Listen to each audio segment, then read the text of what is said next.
Mes frères et mes sœurs dans le Seigneur, aujourd'hui c'est le 4e dimanche du temps ordinaire et nous avons 3 lectures. La lecture du livre du prophète Sophonie, nous avons la lecture de la première lettre Saint Paul apôtre aux Corinthiens et puis nous avons l'évangile qui est l'évangile de béatitude. Moi, je vais commencer par la deuxième lecture. Frères, vous qui avez été appelés par Dieu, regardez bien, parmi vous, il n'y a pas beaucoup de sages aux yeux des hommes, ni des gens puissants ou des hautes naissances. Au contraire, ce qu'il y a de fou dans le monde, voilà ce que Dieu a choisi pour couvrir de confusion les sages. Ce qu'il y a de faible dans le monde, voilà ce que Dieu a choisi. Ça, c'est le mystère de notre Seigneur.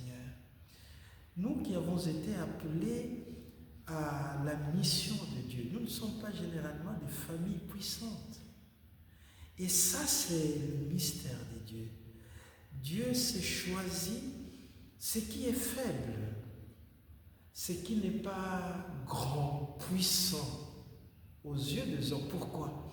Pour que la puissance dont nous resplendissons soit de l'origine divine. La mission que nous accomplissons est de Dieu. Pour que l'orgueil qui sommeille en nous ne puisse prévaloir, le Seigneur choisit ce qui est faible, ce qui est peu éblouissant aux yeux des hommes, pour manifester et pour se manifester et pour manifester sa gloire. Ça c'est Paul qui dit, Paul a vécu une expérience extraordinaire sur la route de Damas. Lui qui se sentait puissant, et quand il rencontre Dieu sur la route de Damas, il devient petit. Il réapprend à parler, à marcher. Et là, il se dit, Dieu seul est puissant. Et l'évangile, c'est l'évangile des béatitudes. Moi, il y a une béatitude qui me touche énormément. Heureux le cœur pur, car ils verront Dieu. La pureté du cœur, nous avons à la demander au Seigneur. Et c'est le signe que le Seigneur est avec nous, que le Seigneur nous appelle. Car seul le cœur pur verront Dieu. Le cœur pur verront Dieu. Et il y a aussi une autre béatitude. Heureux ceux qui sont persécutés pour la justice, car le royaume des cieux est à eux. Être persécuté pour le droit, pour la justice. La justice, dans nos pays aujourd'hui, c'est quelque chose de bafoué.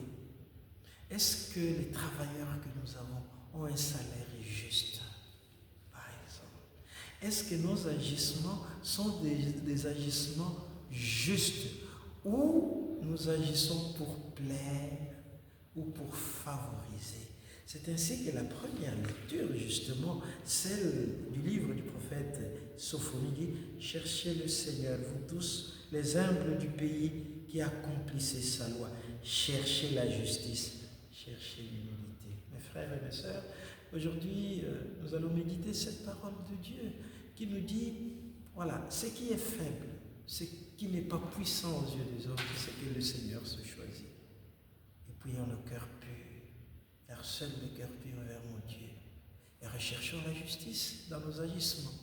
Et quand nous aurons cherché la justice, quand nous aurons demandé au Seigneur de purifier nos cœurs, quand nous nous serons rendus compte que de notre faiblesse, Dieu peut faire montrer sa grandeur, alors nous ne sommes pas très loin du royaume des dieux.